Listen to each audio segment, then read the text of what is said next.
Doc! Marty! Doc! What are you doing here? You sent for me, Doc. I did? When? May 14th, 1986. 1980? The automatic retrieval system, of course. I'd almost forgotten about that. So what's our plan for getting you out of here? Plan? We don't need a plan. We don't. Not in the slightest. The police picked me up for that speakeasy fire a couple of weeks ago, but the DA hasn't got a case. They're releasing me tomorrow morning.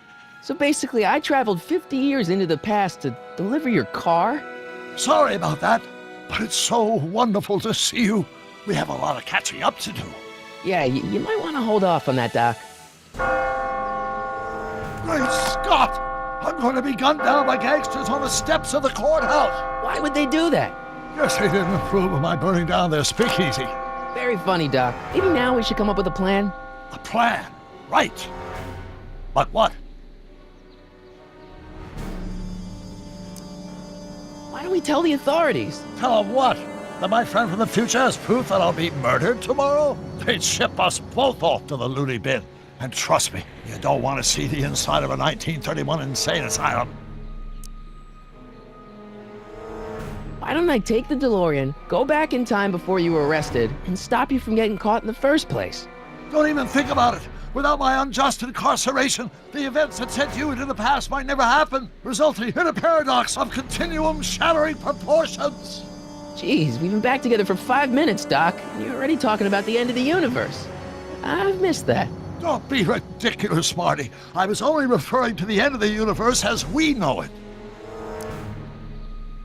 Why don't we try to tough it out? Now that we know what's coming, maybe we sneak it past the gangsters with a bulletproof vest or something. That might work with 1 or 2 bullets, but from the looks of this article, it appears that I'm going to be mowed down in a hail of Tommy gun fire that rendered the innocent stranger little more than a pulpy mass of bones and gristle.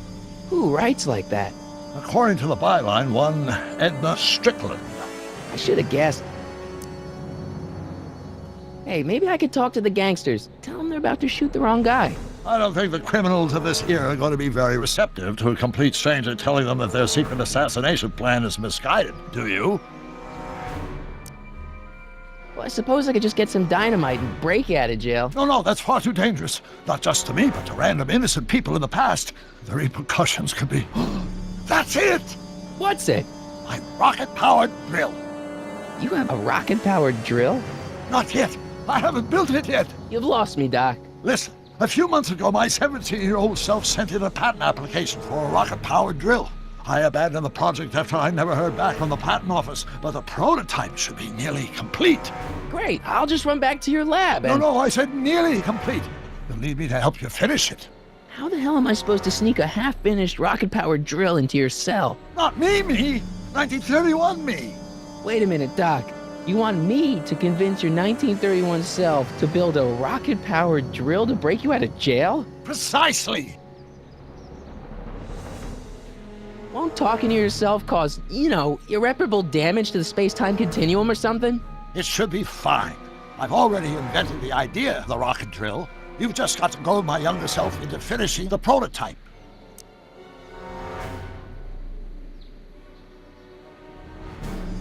How am I supposed to convince your younger self to finish the rocket drill? Just tell him I need to break his older self out of jail? Absolutely not. Whatever you do, you can't tell my younger self anything about time travel. I won't come up with the inspiration for the flux capacitor for another 24 years. Then what am I supposed to... Just be your charming self. From what I remember, I'm a pretty easygoing kid, so enlisting me in a scientific adventure should be a piece of cake.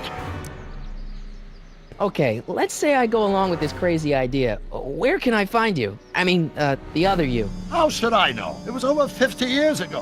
Why don't you go over to the soup kitchen next door and give my house a call? They'll know where to find me. Soup kitchen. Got it. Just stay away from the soup. It'll cause irreparable damage to your digestive system.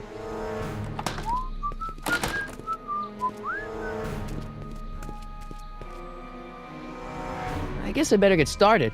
Don't worry, Doc. I'll get you out of here in no time. I'm not worried. Once you and my younger self put your heads together, you'll be unstoppable.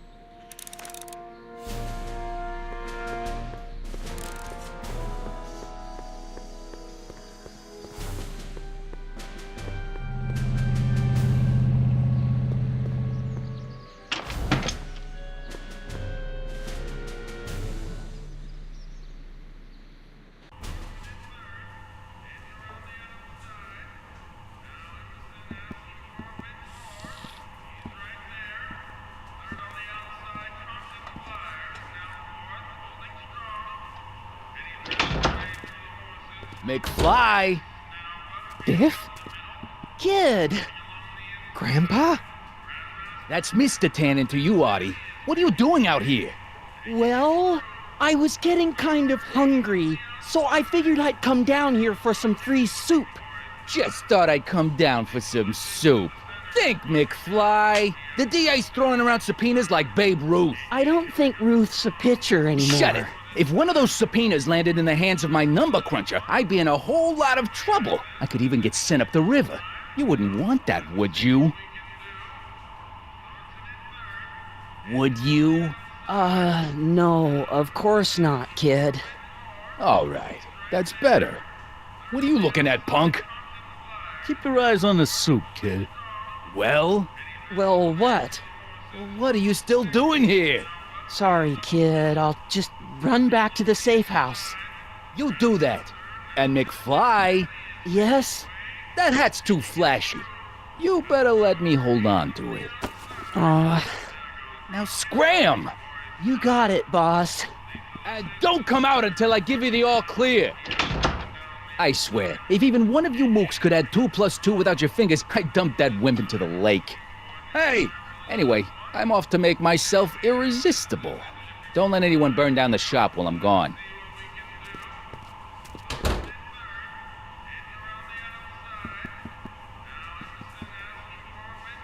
I better not talk to him. I don't want to mess up his timeline.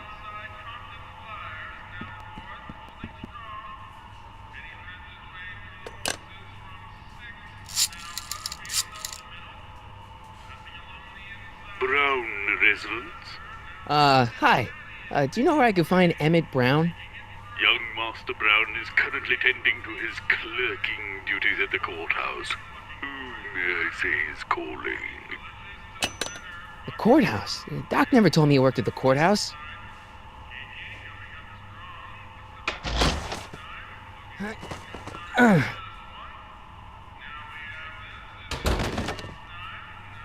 There's no way I'm gonna keep that door open without some help. I better not talk to him. I don't want to mess up his timeline.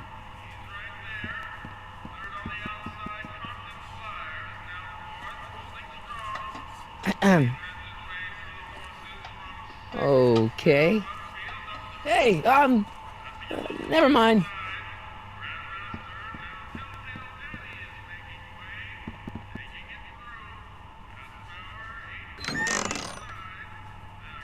The kitchen's for management only, rummy. Whoa! Looks like these pipes go into the basement.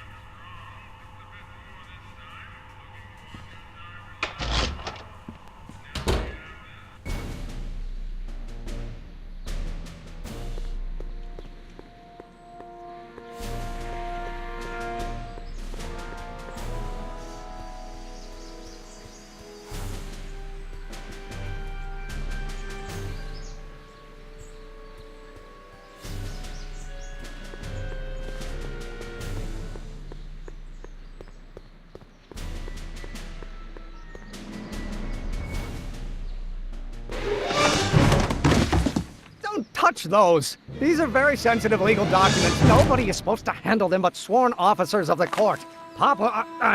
Judge Brown says so. Judge Brown? Doc.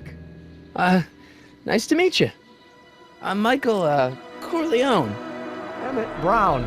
But I am a law clerk, not a doctor. Now please get out of my way. I have important business to transact.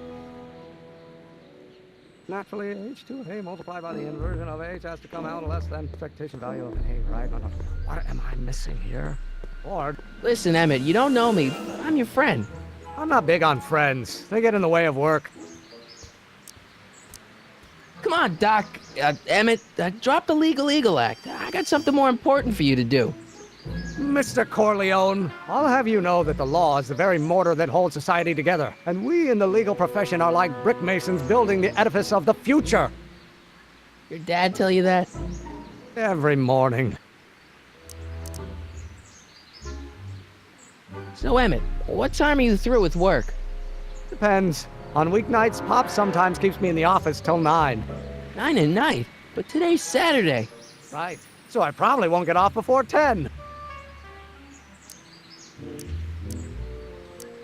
How about you knock off work early and I'll buy you a beer or soda? What do you say?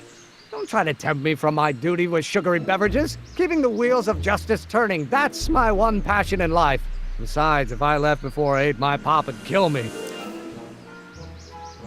Sounds like you're a little scared of your father. Scared of my father? Pop is the most learned, just, incorruptible judge that Hill Valley has ever seen. The only people scared of Judge Brown are people with a dark secret to hide. And I don't have a dark secret to hide.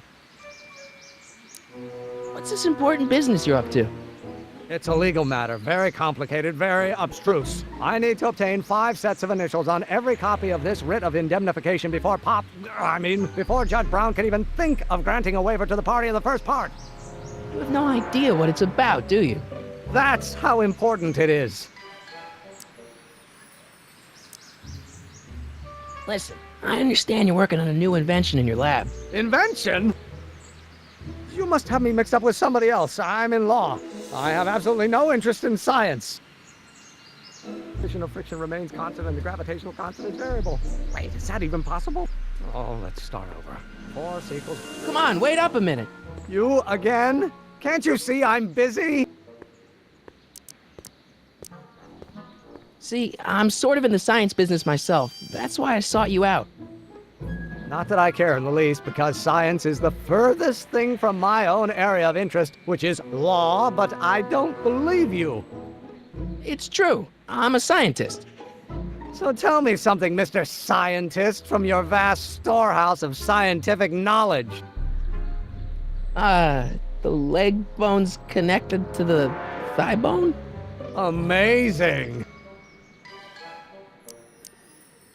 Okay, so you don't want your old man to know. That's fine. Listen, we all keep secrets. But I'm telling you, you can level with me about this science project of yours. I am not a scientist. Go ahead, ask me what E equals. What does E equal? I have absolutely no idea. See? I don't know where you got your information from about me, mister, but you're wrong, wrong, wrong. Speed of light. Oh, it brings back to H.